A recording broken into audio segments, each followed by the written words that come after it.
কাউয়া কাদের এবং হাসিনা যে স্বৈরাচারী যে শাসন তাদের কিন্তু দমন কইরা আমাদের ছাত্র সমাজ যে একটা স্বাধীন দেশ উপহার দিয়েছে, যে অরাজকতা থেকে বাংলাদেশকে মুক্ত করেছে, তার কিন্তু প্রমাণ এখন আমরা পাচ্ছি যে বাংলাদেশে কোনো পুলিশ কিন্তু এখন পর্যন্ত কিন্তু মাঠে নাই।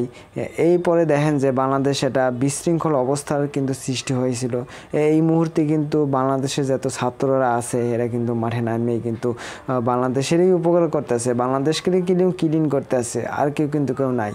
যাই হোক, আজ অফিসে বাইরে হওয়ার সময় যে আসাদগের আছে, আসাদগেরে নামে দেখি যে কত শৃঙ্খলভাবে গাড়ি ঘোড়া চলে, বা আমাদের যে ছাত্র ভাইয়েরা আছে, ছোট ভাইরা আছে, বড় ভাইরা আছে, যারা আছে সবাই কিন্তু মানে নিজ দায়িত্বে সকাল থেকে এখন পর্যন্ত বিকাল পর্যন্ত কিন্তু এই মাঠেই আছে ট্রাফিক নিয়ন্ত্রণের জন্য, এবং সুশৃঙ্খলভাবে কিন্তু এরা হ্যান্ডেল করতে আছে। আপনারা দেখতে আছেন না, ট্রাফিক সিগন্যাল হ্যান্ডেল করতে আছে। আসলে যে বাংলাদেশে যে যারা তারা স্বাধীনতা আনছে, আর স্বাধীনতা রক্ষার জন্য যে পরিশ্রম কিন্তু তারা সবসময় করে যাবে, এবং আমি মনে করি যে বাংলাদেশটা একটা সত্যিকারে কিন্তু স্বাধীন দেশ হিসেবে পরিণত হয়েছে। যা ট্রাফিক পুলিশরা কিন্তু এরকম কন্ট্রোল কিন্তু কোনোদিনও করতে পারে না।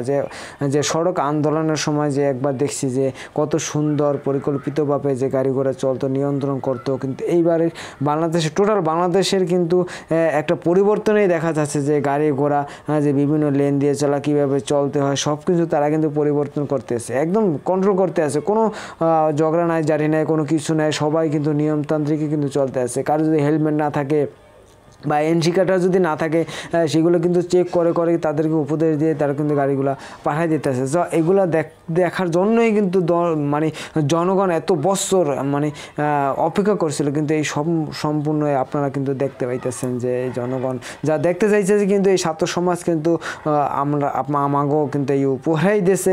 এই উপহার ধরে রাখার কর্তব্য কিন্তু আমাকেও টোটাল 18 কোটি 19 কোটি জনগণের দায়িত্ব। এরা স্বাধীনতা আইন দিয়েছে, স্বাধীনতা রক্ষা কিন্তু আমাকেই করতে হইব। স্বাধীনতা রক্ষার জন্য যা করণীয় দরকার কিন্তু আমাকেই করতে হইবে।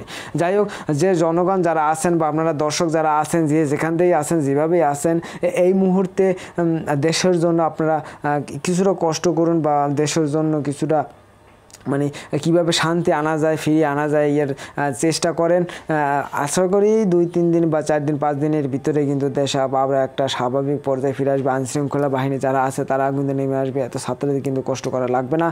এরপরে কিন্তু বাংলাদেশ স্বাধীন হয়ে যাবে, এবং ঘুষখোর চাঁদাবাদ যত আছে, যত দুর্নীতি আছে, তাও কিন্তু বাংলাদেশে মনে হয় আর থাকবে না। জনগণ যদি পাশে থাকে, ছাত্র সমাজ যদি পাশে থাকে, আর একজন আমরা যদি ভালো একজন মানে নেতৃত্ব দেওয়ার জন্য লোক পাই প্রধান হিসেবে, তাহলে কিন্তু বাংলাদেশে ওই আগের মতন আসবে না। বাংলাদেশ কিন্তু একদম ইউরোপ আমেরিকার কান্ট্রির মতো কিন্তু একটা রূপ কিন্তু আমরা দেখতে পাবো।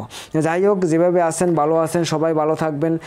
আর যারা আমাদের চ্যানেলটিকে সাবস্ক্রাইব করেন নাই, লাইক কমেন্টস এবং শেয়ার করবেন, এবং আমার ভিডিওগুলো কেমন লাগে হেয়াও কিন্তু আপনারা টোক্কা দিয়ে কইয়ে দেবেন। আপনারা কিন্তু কমেন্টস করতে আইতে চান না। যাই হোক, আপনারা যে জায়গাতে ভিডিওটা দেখতে আসেন, আপনাদের এলাকার কী অবস্থা, কেমন আছেন, কী আছেন, কোন জায়গায় কী অবস্থা আছে, সবাই কিন্তু কমেন্টস করে জানাবেন। কারণ আমি কিন্তু এই ঢাকার আসাদগেটে আছে, আসাদগেটে কিন্তু এই ভিডিওটা করছি। এই যে আসাদগেটের যে বর্তমান যে পরিস্থিতি, স্টুডেন্টরা বা ছাত্ররা যে পরিমাণ কষ্ট করতেছে, এইগুলো কিন্তু আপনার সামনে তুলে ধরলাম। আমরা কমেন্টস করে কিন্তু জানাইবেন যে কোন এলাকার কোন পরিস্থিতি কীরকম আছে।